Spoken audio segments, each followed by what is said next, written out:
خو چې یو سړی قصدن موبایل په ټیم کې چې زه به 8 بجې پاسم دا خو دین پورې مسخرې کول دي.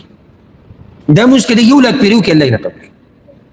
ان الصلاة كانت على المؤمنين كتابا موقوتا. الله وی دا مونځ په مؤمنانو باندې په خپل وخت کې فرض کړی شوی دی. داسې زما استاد مرضي مطابق خبرې نه دي چې کله ټیکهدار راته د وختي راتلو وایي بیا به د سهار مونځ کوم، او که ټیکهدار راته 8 بجې ووي نو بیا د سهار مونځ لاړ بیا ته ما پاتې واله،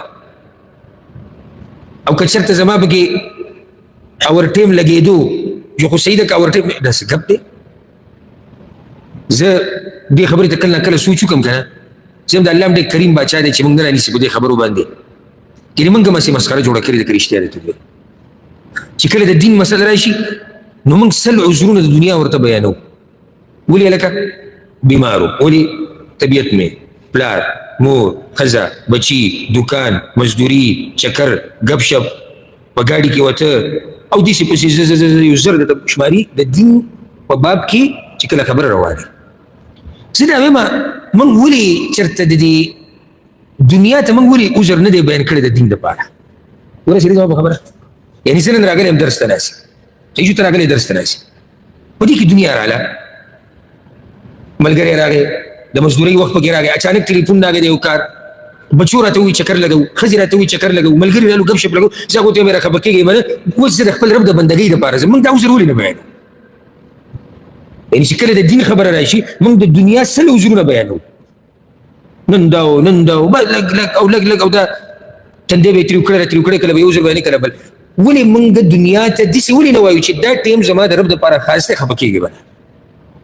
ولې موږ دا عذر نه بیانوو؟ نو چې کله د دنیا مسله راشي موږ له مونځ هم مخکې وروستو کوو. د کابل یو کس دلته ملګري ته پوښتنه درس کې وایي بعض کسان سهار مونځ د اذان نه مخکې کوي، دا پکې بله مسله یاده کړه. ابو چې ته پوښتنه تاسو اورېدلی وو که نه؟ د اذان نه مخکې دا د کوم شي دین شو؟ دا سره چا د نیکه دین دی یاره؟ یا الله او د الله پیغمبر ویلي چې دا مونځونه تاویږي راتاویږي د مزدورو او د کارونو او د دنیا سره؟ د ایمان خو پته دلته لګي چې ستا دنیا او ستا دین یو بل ته مخامخ شي، اوس به دې پته لګي چې ته څه کوې. دا پوس دین دا مزو چرچو والا چې د مرضۍ مطابق یو پکې خوږې خوږې الواګانې او څه سختي پکې نه وي، دا د چا بدي شي؟ خو چې کله زه تا داسې وخوځوم که نه او سهار اذان ته پاو ساعت پاتې او تا سم جوړ خوب درغلی او موسم هم یخي او ښه ګرمه بړستن دی اچولي او زه تا ته وایم چې پاسه مانځله، داسې کې د ایمان پته لګي. نه نه وروسته چې کله د 9 بجو کې دی داسې تاو راتاو شو که نه خوب یې پوره شو، نو کله په یو ډډه کېدو کله په بله، دا خو نه دي. نو پاسېدو ښه مزېدار مخلصي مینځو بیا چې دی جانماز خور کړو او بیا په اخره کې پکې دوام وکړه. بس ویا خپل کوشش کوو نو بیا داسې مو وایي تاسو ته مو وایي الله ډېر کریم باچا دی.